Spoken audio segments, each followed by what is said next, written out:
할렐루야. 특별히 오늘부터 시작되는 또 현장 예배 오신 여러분, 또 각 가정에서 또 온라인으로 예배하는 모든 분들, 주님의 축복이 함께하기를 축원드립니다. 이번 한 주는 민족 최대의 명절인 추석을 보내게 되었습니다. 외국에 살다 보면 가장 아쉬운 점 중에 하나는 이런 명절을 보낼 때 가족을 만난다든지 또 사랑하는 친지나 또 우리 친한 친구들을 만나지 못하는 아쉬움이 크다라는 생각이 듭니다. 그럼에도 불구하고 하나님께서 이곳에 불러주시고 또 특별히 싱가포르 한인교회를 중심으로 또 귀한 만남들을 하나님께서 허락해 주셨다면 그 만남 가운데 하나님의 은혜와 축복이 넘치는 줄로 믿습니다. 할렐루야. 우리가 잘 알고 있는 복음성가가 있습니다. 전능하신 나의 주 하나님이라는 제목인데요. 이 특별히 찬양의 후렴 부분에 보시면 주의 말씀 의지하여 깊은 곳에 그물 던져 오늘 그가 놀라운 일을 이루시는 것 보라.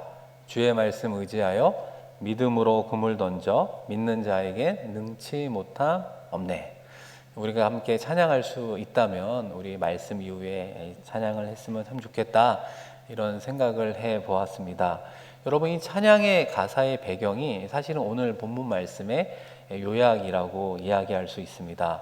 우리가 잘 알고 있는 베드로는 베테랑 어부였지만 밤새도록 물고기를 잡을 수 없었습니다. 그런데 예수님을 만나고 예수님께서 하셨던 이 말씀, 깊은 곳에 그물을 던져 고기를 잡으라, 이 말씀에 순종하게 되는 것이죠. 자신의 능력과 경험, 모든 것을 내려놓고 순종했을 때 이 하나님의 놀라운 은혜를 경험하게 되었습니다. 2배의 고기를 잡으며 만선을 경험하게 되는 것이죠. 이 경험을 통해서 예수님을 주님으로 고백하며 베드로가 본격적으로 예수의 제자로 살아가는 말씀을 우리에게 전하고 있습니다. 오늘 설교의 초점은 이런 겁니다. 그 당시 베드로의 신앙의 상태는 어떠했을까? 그 가운데 그가 어떻게 이 믿음 어린 순종을 할 수 있었을까? 마지막으로 그가 결단하여 예수의 제자로 나설 수 있었을까? 이런 베드로의 신앙의 여정 혹은 과정, 그 변화를 한번 생각해 보았으면 좋겠습니다. 오늘 말씀의 현장은 게네사렛 호숫가입니다. 이 복음서 말씀에 보면 이 게네사렛 호수를 갈릴리 바다 혹은 디베랴 바다 이렇게 이제 표현을 하거든요. 이 두 가지가 좀 다르죠. 왜 이름이 다를까라고 하는 것입니다.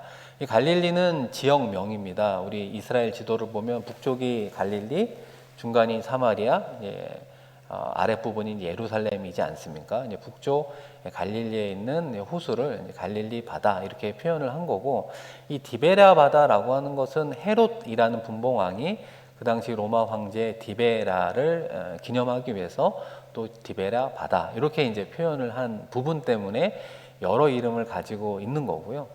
또 하나는 왜 바다라고 그랬다가 오늘은 또 호수라고 이야기할까? 사실은 호수가 맞습니다. 되게 넓은 호수였기 때문에 이제 바다라고 하는 이제 어떤 의미를 담아서 표현을 한 것입니다. 육지 안에 있는 호수, 담수어가 이제 정확한 표현이라고 이제 말할 수 있고요. 또 하나 이 갈릴리 호수에서 나는 이 물고기가 또 유명합니다.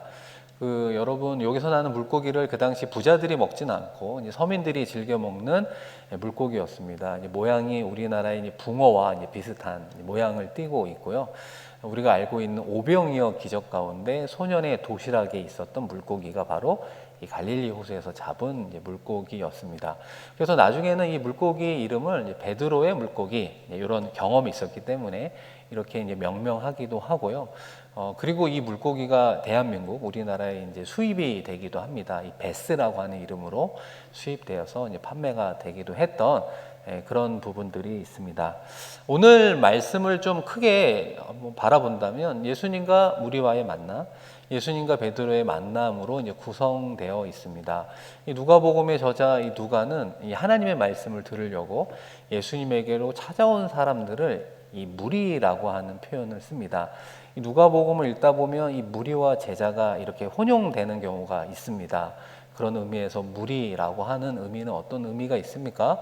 우리가 알고 있는 것처럼 그룹이라고 하는 의미, 또 떼지어 다니는 이런 떼, 이렇게 이야기하는 것입니다. 그래서 이 특징이 뭐냐면 이들이 왜 모였는지 목적과 목표가 불분명하다는 게 특징이고, 또 경우에 따라서는 모이기도 하지만 흩어질 수 있는 이 상황에 대해서 상당히 가변적인 태도를 가진 사람들을 이제 무리라고 이야기하는 거예요. 그렇다면 왜 이 많은 사람들, 무리가 예수님을 따르게 되었을까? 생각해 보면 예수님을 따르면 뭔가 유익이 있다는 것을 이들이 알았기 때문입니다. 뭐 말씀을 이렇게 쭉 보다 보면은 귀신 들린 자를 쫓아주기도 하고, 또 중한 병자를 고쳐주는 나름의 어떤 의료 혜택을 경험하기도 했죠. 그러니까 아픈 사람들이 예수님 곁으로 많이 몰리게 되었습니다. 또 어떤 게 있었냐면 그 당시 예수님의 말씀은 바리새인과 서기관과 다르게 뭔가 신선하면서도 능력 있는, 이 권위 있는 말씀을 전하는 것을 경험하게 되었습니다. 이 서민들이 많이 예수님을 따랐잖아요. 그 당시 롬의 압제 속에서 얼마나 고통당하고 힘든 삶이었겠습니까? 그런데 말씀을 들으면 위로가 되고 천국, 하나님 나라를 이야기하면 소망을 품고 살아갈 수 있는 그런 은혜들을 이제 경험하게 된 것입니다. 뭐 어떻게 보면 또 지적인 이제 만족도 이제 누릴 수 있는 이제 그런 조건들이 되었던 것입니다. 그런데 가장 중요한 게 뭘까요? 모든 것이 공짜라고 하는 겁니다. 유료가 아니고 무료라고 하는 부분 때문에 이제 이렇게 사람들이 모이게 되었던 것입니다. 그러나 누가복음에서는 이 무리를 어떻게 이야기하느냐? 어쨌든 이해타산이 맞지 않으면 예수님을 쉽게 떠날 수 있는 사람들이라고 하는 것을 우리는 기억해야 되는 것이죠. 제자와 반대되는 개념이라고 하는 거예요. 그렇다면 중요한 점은 그겁니다. 앞서 말씀드린 것처럼 이 베드로가 이 당시 신앙의 상태는 어떠했는가라고 이야기해 본다면 분명히 예수님의 제자라고 말하기는 좀 어렵잖아요. 우리 말씀을 좀 읽다 보면. 그리고 말씀에 등장하는 무리는 그래도 이 순간만큼은 예수님을 통해 하나님의 말씀을 들으려고 몰려왔잖아요. 그 순간 베드로는 뭘 하고 있었습니까? 예수님의 말씀을 듣는 사람이 아니라 고기잡이 했던 어부로서 그냥 열중했던 사람이죠. 우리로 치면 돈 벌려고 애썼던 모습만 보여주고 있었던 것입니다. 그런 면에서 베드로가 상대적으로 무리보다도 예수님과 하나님의 말씀에 관심이 없구나라고 하는 것을 엿볼 수 있다는 것입니다. 이런 시몬 베드로를 향해 예수님이 찾아오신 거예요. 예수님이 찾아왔는데 뭐 여러 배가 있었는데 그 중에 한 배를 선택했는데 그 배가 마침 시몬의 배였습니다. 그런데 예수님께서 왜 시몬에게 그 시몬의 배를 육지에서 조금 떼어달라, 그러니까 조금 떠나서 호수로 이동해달라 이렇게 요청을 하게 됩니다. 왜 요청을 하게 되냐면 많은 사람들이 있는데 그런 가운데서 육성으로 설교한다는 게 쉽지 않잖아요. 지금처럼 음향이라든지 이런 어떤 시설이 없었기 때문에 그 당시에는 이렇게 갈릴리 바다로 이렇게 좀 나가서 그 다음에 호숫가 주변에 앉아 있는 이 무리들을 향해 이야기를 하면 실제로 이제 성지순례를 갔다 오신 분이 그렇게 한번 해보면 소리에 울림이 있는 지형이라고 이야기를 하더라고요. 그래서 울림이 있어서 작은 목소리지만 좀 크게 들리고 가깝게보다는 좀 더 멀리 들릴 수 있는 그 지형 속에 있는 부분들을 이제 이용하셨다라고 이야기를 합니다. 그런 과정에서 이제 예수님께서 말씀을 하시다가 베드로에게 어떤 말씀을 하느냐, 오늘 본문 말씀은 4절인데요. 이 말씀을 마치시고 시몬에게 이르시되 깊은 데로 가서 그물을 내려 고기를 잡으라. 여기서 이 마치시고의 원어라고 하는 파우오라고 하는 단어는 이 하던 일을 중간에 그치다라고 하는 의미를 가졌어요. 그러니까 이게 엄밀히 이야기하면 예수님이 무리를 향한 모든 말씀을 다 파하고 무리들을 다 해산시키고 그 다음에 베드로에게 이런 어떤 명령을 한 것이 아니라고 하는 거예요. 그러니까 우리로 얘기하면 뭐 전반전, 후반전이 있으면 그 중간에 브레이크 타임이 좀 있을 수 있잖아요. 그런 어떤 시간 속에 베드로에게 이런 명령을 내렸다, 이런 이야기를 했다, 이렇게 보아야 한다는 것입니다. 그걸 통해 우리가 이제 좀 무엇을, 어떤 장면을 좀 연상할 수 있느냐. 이 시몬의 배를 타고 예수님 혼자 가신 게 아니라 시몬과 함께 그 배를 타고 예수님이 뭐 동승해서 이렇게 배를 좀 타고 가신 거구나. 그죠? 그리고 그 선상에서 무리를 향한 말씀을 선포할 때 베드로가 옆에서 말씀을 잘 들었겠구나. 왜냐하면 밤새도록 고기를 잡았으면 얼마나 피곤했겠습니까? 그런데 바로 예수님이 옆에서 무리들을 향해 말씀하는 그 소리를 들으면 아마 졸지 않고 그 말씀에 귀를 기울이고 마음의 문을 열었을 거다라는 생각을 한다는 것입니다. 여러분 그렇지 않습니까? 이 베드로가 어떻게 한 번에 이 믿음 어린 아름다운 순종을 했겠습니까? 이 믿음이라고 하는 건 말씀을 들을 때 우리 안에 믿음이 생기고 그 믿음의 반응이 순종으로 나오게 되어 있는 거예요. 그런 의미에서 예수님의 선상 설교를 베드로가 가까이 들으면서 그의 마음속에 믿음으로 반응할 수 있는 영적 토대가 갖추어져 있었구나라고 하는 것을 생각할 수 있습니다. 이후에 이제 우리가 잘 알고 있는 유명한 말씀이 나오는데요. 여러분 5절을 한번 볼까요? 시몬이 대답하여 이르되 선생님, 우리들이 밤이 새도록 수고하였으되 잡은 것이 없지만은 말씀에 의지하여 내가 그물을 내리리이다 하고. 아멘. 우리가 이제 어부가 아니다 보니까 뭐 그냥 순종을 쉽게 했나 보다 이렇게 생각할 수 있지만 이 베드로의 고백과 상황을 종합해 보면 이 베드로가 쉽게 순종하기 어려웠던 몇 가지 요인이 있습니다. 앞서 말씀드린 것처럼 베드로는 밤새 고기를 못 잡았다라고 표현을 하거든요. 그러니까 그 당시에는 밤과 새벽에 이 갈릴리 호수에서 고기를 잡아야 되는데 아침이 되도록 고기를 못 잡았다라고 하는 것은 더 이상 고기 잡을 확률이 없습니다라고 하는 의미가 사실은 있었던 거고요. 또 하나는 깊은 데보다는 얕은 곳에 물고기가 많이 다니는 이런 습성 때문에 이 깊은 곳에 그물을 내린다는 건 좀 어리석은 입장이었습니다. 이 모든 것을 베드로는 이 어부로서 잔뼈가 굵었잖아요. 이걸 다 알고 있었단 말이죠. 그리고 예수님이 사실은 직업으로 얘기하자면 전직 목수이지 않습니까? 전혀 다른 분야에서 일하던 분의 이야기를 듣기에는 자존심 상하는 부분들이 있을 수 있다라고 하는 것입니다. 사실 베드로가요, 예수님이 누구인지 알고 있었습니다. 귀신도 쫓아내고 병든 자도 고치고 사실은 능력의 구주고 메시아라고 하는 것을 모르지 않았다라고 하는 것입니다. 그리고 또 앞서 말씀드린 베드로의 입장에서는 내가 다른 건 몰라도 이 고기 잡는 분야에만큼은 전문가인데 이 전문가 앞에 두고 예수님이 말도 안 되는 이야기를 하시네라고 받아들일 수밖에 없는 상황이 되었던 거예요. 그러니까 내가 전문적인 분야, 이건 내 분야라고 생각하는 그 분야에 예수님은 사실 찾아오신 거죠. 마음의 문을 두들기고 그 영역까지 마음의 문을 열었으면 좋겠어.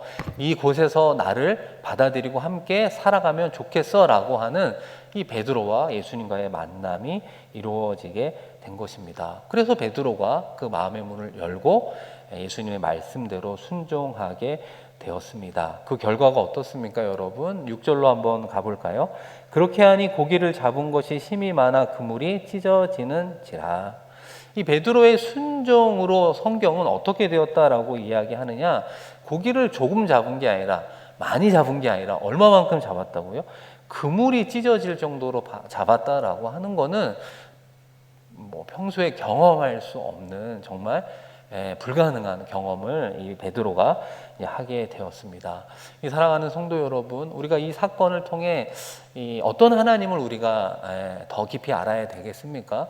우리 하나님은 풍성한 하나님, 우리의 삶을 도와주시는 그런 하나님을 우리는 만나고 누려야 되는 것입니다. 예수님도 이 땅에 오신 목적을 요한복음 10장 10절에 보면 내가 온 것은 양으로 생명을 얻고 더 풍성히 누리게 하려 함이라 이렇게 말씀해 주고 있습니다. 예수님이 이 땅에 오셔서 우리가 예수를 믿고 이 땅에 살아가면서 생명을 얻는 게 중요하죠. 구원받는 게 중요하고 그 구원의 풍성한 은혜를 이 땅 가운데 누리는 것이 믿는 자의 권리라고 몫이라고 말씀해 주셨습니다.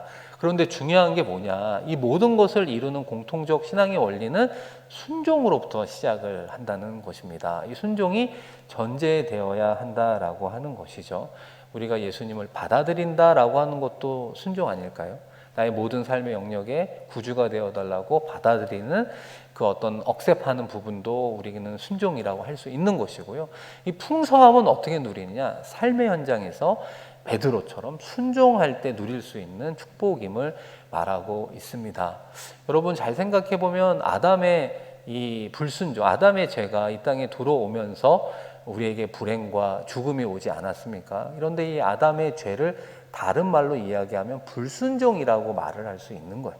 결국 아담의 불순종으로 인해 생긴 것이 죽음이라고 말할 수 있는 것입니다.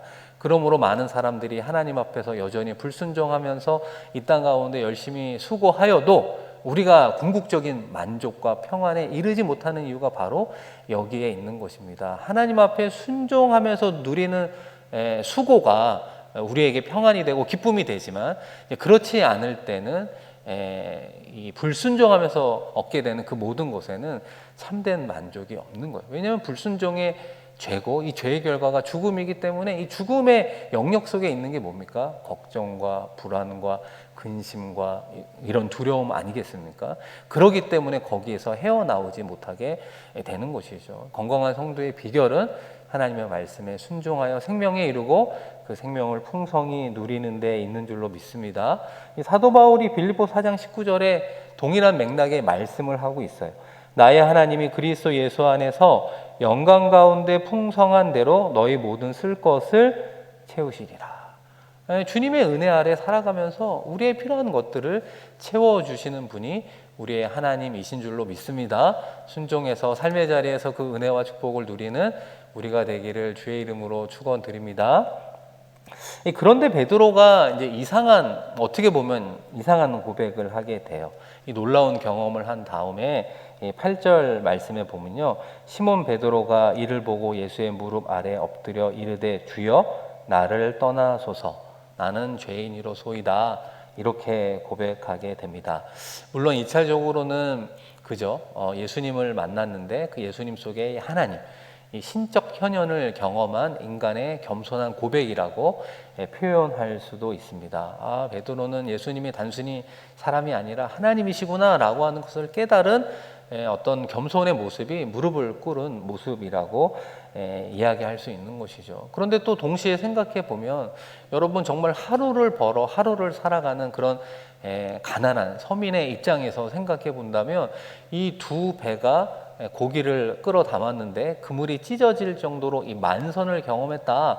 그러면 베드로도 좀 기쁜 내색도 좀 해야 되지 않나요? 그래도 내가 며칠 동안 일을 하지 않아도 되겠구나, 뭐 이런저런 생각들을 할 수 있지 않겠습니까? 그리고 또 생각해 보면 예수님과 동업하면 가난에서 벗어날 수 있겠구나라고 하는 뭐 세상적인 생각까지도 좀 할 수 있지 않았겠습니까? 그런데 왜 굳이 베드로는 그 순간 주님 앞에 무릎을 꿇었을까? 그리고 우리가 성경을 자세히 보면 그 전까지는 예수님을 선생님이라고 호칭을 했단 말이죠. 그런데 이것을 경험하고 나서 예수님을 향해서 호칭이 바뀌어요. 여러분, 어떤 호칭으로 바뀝니까? 주여, 나의 로드라고 하는 이 주님으로 호칭이 바뀌게 되는 것을 보게 되는 것입니다. 여러분, 그런 거예요. 우리의 인생, 이 베드로의 인생이 전적으로 이 예수님을 쫓는 성도, 이 제자의 삶을 살아가는 그 전환점은 우리가 어떤 하나님을 만나야 되겠습니까? 나의 주님으로서의 하나님, 나의 모든 삶의 영역의 구원자가 되어주시는 그 하나님을 만날 때 비로소 우리 인생의 터닝 포인트가 이루어진다는 것을 이야기하고 있는 것입니다. 부분적으로 받아들이는 것이 아니라 전적으로 모든 영역에서 예수님이 나의 구원자가 될 때 우리가 예수를 쫓는 제자가 되는 줄로 믿습니다. 사랑하는 성도 여러분, 이 베드로가 예수님을 처음 만난 때가 언제였나, 이 말씀을 보면서 혹시 생각이 든 적이 없습니까? 이 많은 분들이 오늘 베드로가 예수님을 처음 만났다 이렇게 생각하고 예수님도 처음 만난 베드로를 향해 제자로 불렀다, 이렇게 소명장으로 생각하는 경향이 있습니다. 그런데 그렇지 않다는 것입니다. 여러분, 복음서를 읽어보면 요한복음 1장에 보면 이 베드로의 형제 안드레가 예수님을 소개할 때 우리가 메시아를 만났다라고 베드로에게 소개를 주선하는 것을 보게 돼요. 예수님이 그때는 시몬이라고 했죠. 그 시몬을 보면서 이름을 주었잖아요. 게바. 그 이름이 바로 이 베드로라고 하는 이름을 갖게 되었던 사건으로부터 시작할 수 있는 것이죠. 그리고 여러분, 오늘 본문 말씀이 누가복음 5장이잖아요. 이 4장으로 한번 넘어가 보시면 4장 38절입니다. 한번 같이 보실까요? 예수께서 일어나 회당에서 나아가사 시몬의 집에 들어가시니 시몬의 장모가 중한 열병을 앓고 있는지라 사람들이 그를 위하여 예수께 구하니. 여기서 누가 등장합니까? 이 베드로의 장모가 심한 열병에 고생하고 있었어요. 그래서 예수님에게 도움을 청하게 되었고 예수님이 친히 신방을 가주신 거죠. 그리고 그 장모의 열병을 고쳐 주었다라고 합니다. 우리가 이것을 통해 무엇을 알 수 있느냐? 예수님과 베드로는 그 전에 여러 번 만났던 적이 있었다라고 하는 것을 보게 된다는 것입니다. 예수님과의 그래도 좀 나름의 깊은 관계가 있었구나. 그러니까 집에까지 와서 장모님의 어려움을 해결해 주지 않겠습니까? 이제 그러다가 오늘 베드로의 일터, 베드로가 예수님에게 마지막까지 오픈하지 못했던 그 영역에서 예수님을 만나게 이제 되었던 것입니다. 베드로는 사실은 예수님이 메시아라고 하는 것을 알고 느꼈던 적도 있었어요. 그러나 어떤 이유에서인지는 모르지만 이 베드로가 단번에 예수의 제자가 되어서 예수를 쫓는 사람은 아니었습니다. 나름 더 이상의 진도가 나가지 못하고 미적거리고 있었던 거예요. 여러분, 이 베드로의 장모의 병을 누가복음에서 이제 중한 열병 이렇게 이제 표현을 했지만 이 다른 성경학자는 이 열병이 도대체 뭔가 이렇게 이야기를 하면서 이 화병이라고 해석을 하는 경우도 있습니다. 왜 화병이라고 이야기를 하느냐?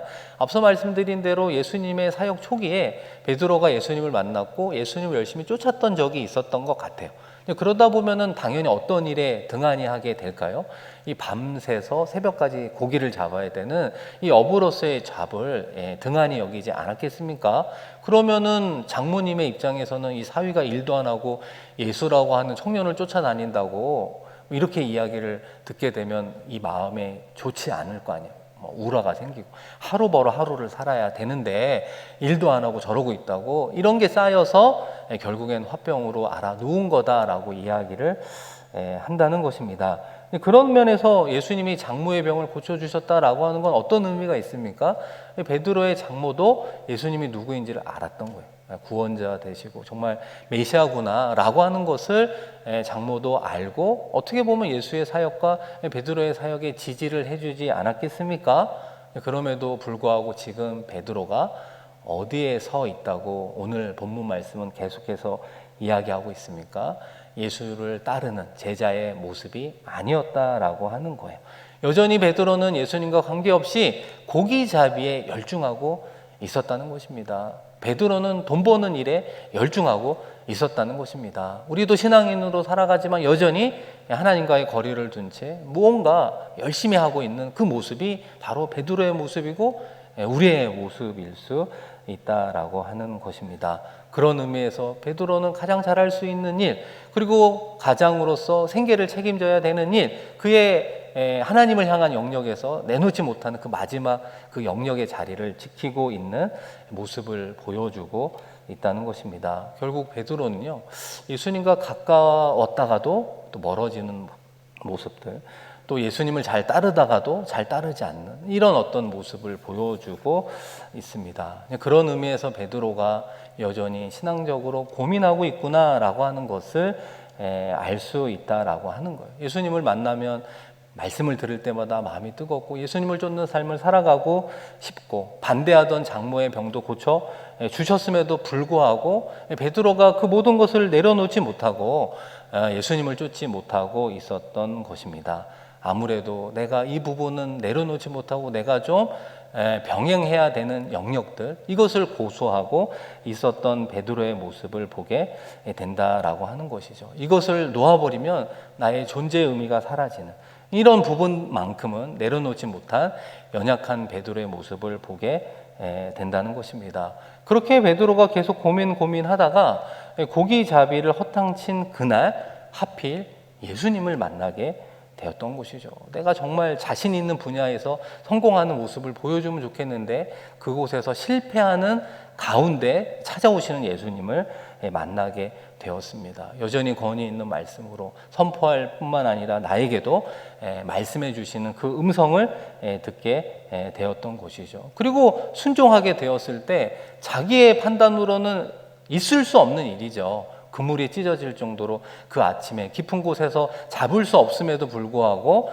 그 불가능을 경험케 하는, 가능케 하는 이 경험을 하면서 이 베드로의 생각과 마음이 변화가 되었던 것입니다. 그래서 베드로의 고백을 잘 보시면 주여 나를 떠나소서, 나는 죄인입니다, 이렇게 고백하고 있습니다. 제가 말씀을 준비하면서 이 베드로의 이 고백 속에 어떤 자신의 심경이 담겨 있을까 생각해 본다면, 이 나와 같이 변덕이 심한 사람이 어떻게 예수의 제자가 될 수 있겠습니까? 나를 떠나십시오 라고 이야기하는 것이 않겠습니까? 저는 얕은 믿음을 가졌는데 제가 어떻게 이 직분을 감당할 수 있겠습니까? 주님, 저를 떠나십시오. 저의 마음이 이렇게 아침 저녁으로도 바뀌는데 이런 신앙인이 어떻게 예수님을 따르는 사람이 될 수 있겠습니까? 나를 떠나십시오 라고 하는 고백이라는 생각을 합니다. 이 사랑하는 성도 여러분, 우리도 이 베드로의 신앙의 여정을 우리도 밟아가고 있다고 생각합니다. 우리도 예수님을 만난 적이 있어요. 하나님의 놀라운 신적 경험들을 한 적이 있습니다. 간증거리도 있다는 것이죠. 열심을 내고 신앙생활도 하지만 또 돌이켜보면 열심히지 못하고 또 낙심하고 절망하고 정말 하나님이 살아계신가 조차까지 물어보는 그런 어떤 심한 위아래를 겪는, 이런 사이클을 겪는 신앙생활을 하고 있지 않습니까? 사랑하는 성도 여러분, 지금 내가 어느 위치에 서 있는가, 그것을 확인하는 것이 우리 건강한 신앙을 시작하는 출발이 될 수 있습니다. 하나님께서 허락하신 생명을 살리는 그 예수의 제자의 삶을 살아가는 그 자리에 서 있습니까? 아니면 나의 생명을 살리고 나를 높이고 나를 충분히 이해할 수 있는 곳, 그 현장에만 서 있으려고 하는 것은 아닙니까? 그리고 그곳에서 나를 좀 뽐낼 수 있고 나의 어떤 능력을 좀 발휘할 수 있고 내가 인정받을 수 있고 궁극적으로 내가 영광받을 수 있는 그 자리에 내가 서기를 원하고 있지 않습니까? 그리고 그곳에 서게 해달라고 하나님의 도움을 구하는 자로만 있지는 않습니까? 그런 베드로와 우리를 향해 주님께서 말씀을 하십니다. 시몬아, 두려워하지 말라. 이제 이후로는 네가 사람을 취하리라. 여러분, 그 시몬아 두려워하지 말라라고 하는 그 부르심에 여러분의 이름을 부르며 주님의 음성으로 들었으면 좋겠습니다. 장훈아, 두려워하지 말라. 아직까지도 주님을 위해서 내려놓지 못한 그 무언가, 내려놓으면 걱정하고 근심하고 불행할 것 같은 그 모든 것들 때문에 두려워하는 그런 마음, 내가 다 알고 있다는 것입니다. 우리 주님께서 그 모든 것을 해결해 주시고 그 모든 것을 오히려 평안으로 바꾸어 주신다고 우리를 향해 약속해 주셨습니다. 시몬아, 두려워하지 마라. 그리고 이제 이후로는 네가 사람을 취한다. 너의 인생의 목적이 이제는 시간을 허비하고 너만을 위한 인생이 아니라 정말 사람의 생명, 그 영혼을 살리는 삶을 살아갈 수 있는 유익한 삶으로 살아갔으면 좋겠어 라고 말씀하고 있는 것이죠. 시간이 흘러갔을 때 우리에게 남는 많은 것들 중에 하나님의 영혼, 하나님의 생명을 살리는 일에 쓰임받는 우리가 되어야 하지 않겠습니까? 그런데 그런 삶을 살아갈 수 있노라고 우리 주님께서 포기하지 않고 베드로를 찾아오시고 지금 이 시간 우리를 찾아오시는 것입니다. 이때 베드로가 주님의 이 고백 가운데 어떻게 신앙 고백을 합니까? 11절에 보면 그들이 배들을 육지에 대고 모든 것을 버려두고 예수를 따르니라. 베드로의 그 남은 영역, 내려놓지 못한 자존심 걸린 영역, 내가 움켜졌던 영역, 가장 귀하게 붙잡았던 그 영역을 내려놓고 예수를 쫓아노라고 이야기하고 있습니다. 이 말씀은 곧 모든 사람이 목회자, 선교사가 되라 라고 하는 말씀은 아닐 것입니다. 오히려 예수를 따르는 제자의 삶은 우리 모든 성도의 공통점이지 않겠습니까? 그 제자의 삶이 무엇입니까?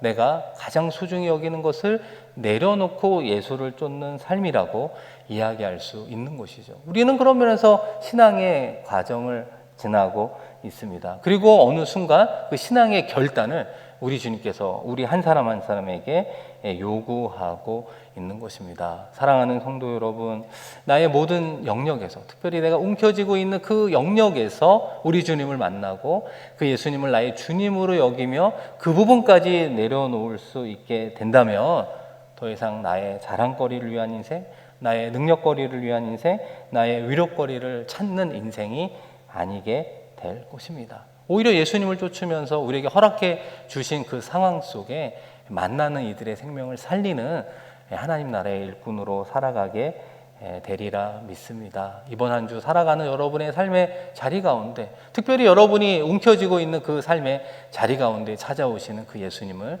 나의 주님으로, 나의 하나님으로 깊이 만나는 그 만남의 은혜와 축복이 넘치기를 소망합니다. 그리고 그 만남 이후에 여러분에게 허락해 주신 귀한 분들의 영혼, 귀한 분들의 생명을 살리는 데 쓰임받는 하나님 나라의 일꾼으로 쓰임받는 저와 여러분 되기를 주의 이름으로 간절히 축원드립니다. 우리 이 시간 함께 말씀을 기억하며 함께 기도하면 좋겠습니다. 우리 작지만 간절한 목소리로 기도할 때요, 정말 내가 하나님 앞에 다 내려놓지 못한 우리의 삶의 영역이 있지 않을까요? 그것이 나의 건강일 수도 있고, 나의 성공일 수도 있고, 나의 물질의 어떤 부분일 수도 있고, 나의 자녀의 문제일 수도 있습니다. 그러나 오늘 말씀을 통해 우리 예수님은 내가 움켜쥐고 있는 그 마지막 영역까지도 주님을 향해 오픈하기를 원하십니다. 그곳에서도 역사하시는 하나님을 경험하기를 원하고 있습니다. 믿는 자에게 능치 못함이 없는 그 하나님을 그 영역에서 만나 나의 모든 삶의 구원자 되어 주십니다. 나의 주님이십니다 고백하며 그 예수님을 쫓는 우리가 되게 하여 주옵소서. 우리 한 1분 동안 간절히 하나님께 기도하며 나아갑니다. 하나님 아버지, 오늘 우리에게 현장 예배를 허락하여 주시고 다시 한번 주님의 은혜 가운데 서게 하시니 고맙고 감사합니다. 베드로가 예수님을 여러 번 만나고 경험하고 체험했지만 여전히 그가 움켜쥐고 있는 삶의 자리에 머무려고 하는 모습을 보게 됩니다. 고기잡이로 업으로 살아가는 그 잡을 내려놓지 못하는 그곳에 찾아오셔서 불가능을 가능케 하시는 그 놀라운 역사를 경험하며 나의 모든 삶의 영역에 구원자가 되어주시고 주님이 되어주십니다 고백할 때 진정한 예수의 제자로 살아갈 수 있었습니다.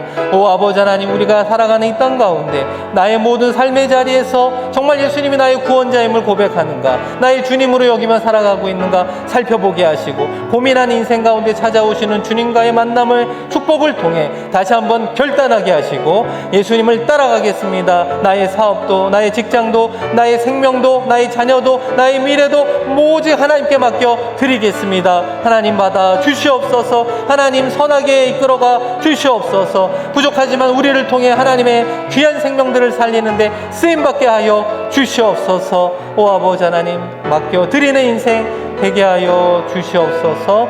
오 아버지 하나님 감사합니다. 주님 바라보며 나아가게 하여 주시옵소서. 하나님 아버지, 베드로가 예수님을 여러 번 만나고 그 놀라운 은혜와 능력을 경험함에도 불구하고 여전히 고기잡이의 현장에 서 있었던 연약한 모습을 보게 됩니다. 그런데 그 모습이 베드로의 모습만이 아닌 우리 한 사람 한 사람의 모습은 아닌가 생각해 봅니다.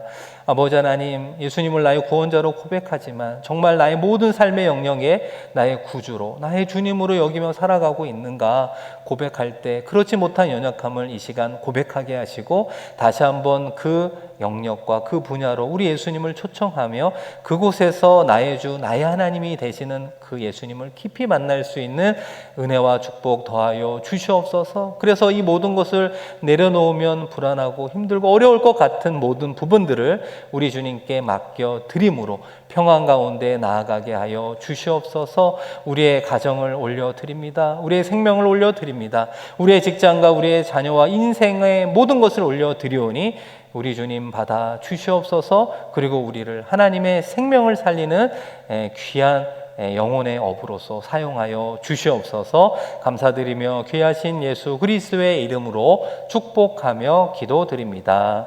아멘.